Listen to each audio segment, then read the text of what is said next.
Hey, what's up everybody? Adobe Masters here. And today I'm going to be showing you how to select a color in Adobe Premiere Pro and then isolate that color so you only have this color in the shot. So if you see, the shot goes on and it's only this life jacket that is colored right here. So that's what we're going to be going over today. Let's get started. Let me just delete this out and then we're going to restart by taking this and dragging it into our file here. And what I did was I actually moved to a point where we were actually in the video. So I cut it down to about here. And then let's just go over here. And now the next thing I did was I actually used Lumetri to bump up the exposure a touch, to bump up the contrast a bunch, and then to saturate it just a little bit. The reason I did this is because this effect works best when your colors are very separate from one another. So if I tried to use this effect, like for example on the water is the same color as the bottom of these trees, and it's the same color as the shadows, it's the same color as his swim trunks, it's the same color as over here. So if I try to do that, it's going to take the color and it's going to basically make all of those still in color. So what this works best with is something that's very contrasty, something that stands out a ton. And so what I'm choosing is this red right here. The first thing we're gonna do is we're gonna go into effects and we're gonna go to leave color.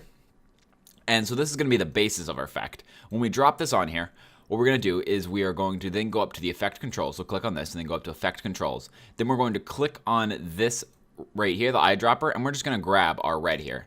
And you can actually, if we click on the eyedropper right here, you can hold the control key, the left control key, to make this a big dropper. And what that does is, look at this right now. See that color changing. So when I go over, it's micro changing the color to everything.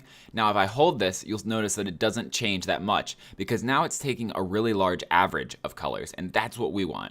We don't want it to go through these micro changes where it's going to select, the right side and not the middle or whatever. We want it to select the most middle color in this life jacket. So once we have it right around the center, we're holding this button, let's click it, and now it's selected that color. And then now we can go ahead and drag this all the way up to 100, or you can, back it off the effect a little bit where it's just gonna pop some. I'm gonna go ahead and drag it up to 100, and you'll see that we have some bad little sort of, I guess you could call it like artifacting around the edges. It just didn't select those colors, so it thinks that they are not a part of our color. So what we can do is we can actually increase the tolerance right here. Let's go with the edge softness first. This is going to soften these jagged lines and probably fill in a little bit more. So what we can do is actually, first off, let's change this to hue. And right off the bat, that did massive differences. So RGB is using RGB values to try to find the similar colors, while hue just uses everything in the color range around there. So I like to use hue a lot because it does work pretty well for standing out colors like this. However, sometimes RGB works, so just toggle between the two before you start messing with these and see which works better. Now though, we can give it just a little bit of softness here, and it's gonna help soften the edges of this and make this less harsh.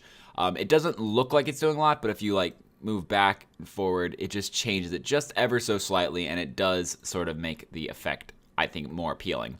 Now we can also change the tolerance right here, and that's going to change how large of the selection. So this is like our center of the color, and the tolerance is going to extend on each side into more and more colors. So it's at 15% now. If we bring it up to 100, it's basically the entire color line, so everything's going to come back into color.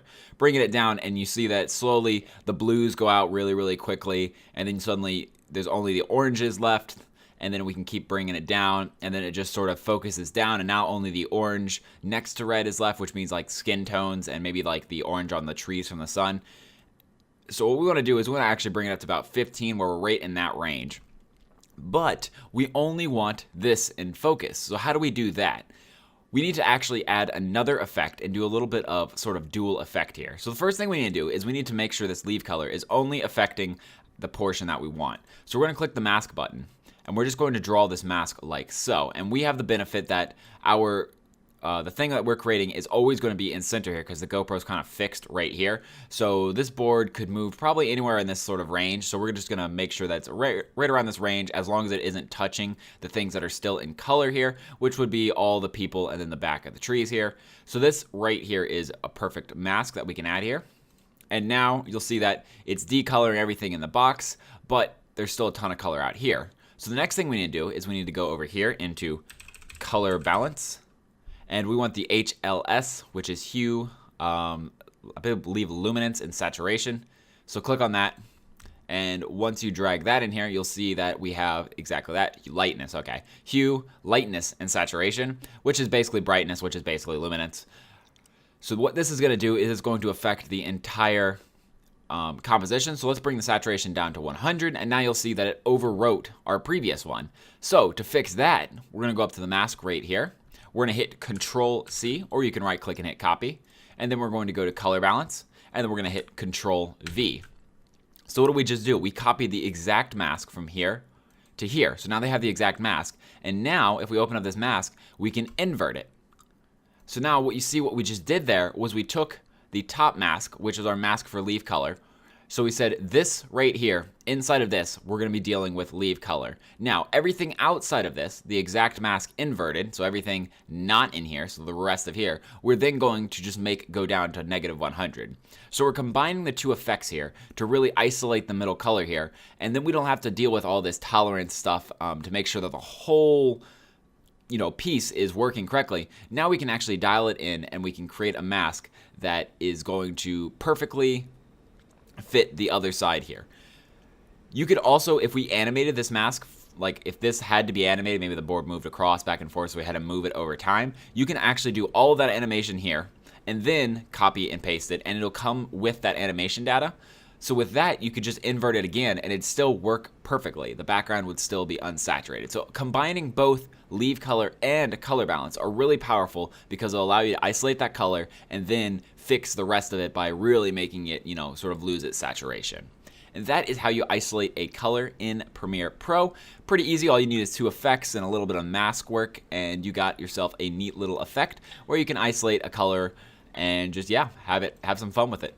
Thanks everyone for joining me. If you have any questions or comments, go ahead and throw them in the comment section below or onto my website or our website, adobemasters.net, where you can post your questions in the forums, and I'll be sure to help you out there. If you want to see more videos similar to this one, go ahead and hit that subscribe button. I make a video every other day on Adobe related content, focusing on Premiere Pro and kind of just branching out into other things when I feel like it.